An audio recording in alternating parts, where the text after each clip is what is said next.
ఏపీలో కూటమి ప్రభుత్వం కొలువైన నేపథ్యంలో రాష్ట్రంలో బీజేపీ అగ్రనేతలు కేంద్ర మంత్రుల పర్యటనలు కొనసాగుతూ ఉన్నాయి. ఇటీవలే ప్రధాని నరేంద్ర మోదీ కూడా ఏపీలో పర్యటించి పలు అభివృద్ధి పనులకు ప్రారంభోత్సవాలు శంకుస్థాపన చేశారు. ఈ క్రమంలో కేంద్ర హోంమంత్రి అమిత్ షా ఏపీకి వస్తున్నారు. ఈ నెల 18న అమిత్ షా ఏపీకి వస్తున్నారు. ఈ విషయాన్ని రాష్ట్ర బీజేపీ అధికారికంగా ప్రకటించింది.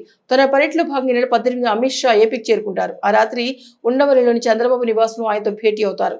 అమిత్ షాకు చంద్రబాబు హై లెవెల్ డిన్నర్ ఇవ్వబోతున్నారు. అనంతరం విజయవాడలో హోటల్లో బస చేస్తారు. 19న గన్నవరం సమీపంలో నిర్మించిన ఎన్డీఆర్ఎఫ్ ఎన్ఐడిఎం కార్యాలయాలను ఆయన ప్రారంభిస్తారు. అక్కడ ఏర్పాటు చేసిన సభలో ప్రసంగిస్తారు. ఈ కార్యక్రమంలో సీఎం చంద్రబాబు, కేంద్ర మంత్రులు రామ్మోహన్ నాయుడు, బండి సంజయ్, ఉప ముఖ్యమంత్రి పవన్ కళ్యాణ్, రాష్ట్ర మంత్రి వంగలపూడి అనిత తదితరులు పాల్గొంటారు. ప్రారంభోత్సవం తర్వాత అమిత్ షా బహిరంగ సభలో పాల్గొని ప్రసంగిస్తారు.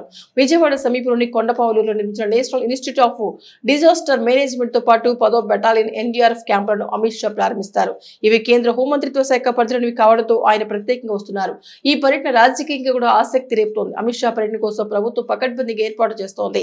సాధారణంగా రాజకీయాలను అమిత్ షానే పట్టించుకుంటారు. పాలనా పరంగా ప్రధానమంత్రి నరేంద్ర మోదీ బిజీగా ఉంటారు. అయితే అంతిమ నిర్ణయం తీసుకునేది ప్రధాని మోదీనే. పనులను చక్కబెట్టేది అమిత్ షా. ఏపీ పర్యటనలో సీఎం చంద్రబాబు, పవన్ కళ్యాణ్ ఈ ముగ్గురు మధ్య రాజకీయ చర్చలు జరిగే అవకాశం ఉన్నట్టు సమాచారం. ఈ కార్యక్రమం ముగిసిన తర్వాత చంద్రబాబు దావోస్ పర్యటనకు బయలుదేరతారు.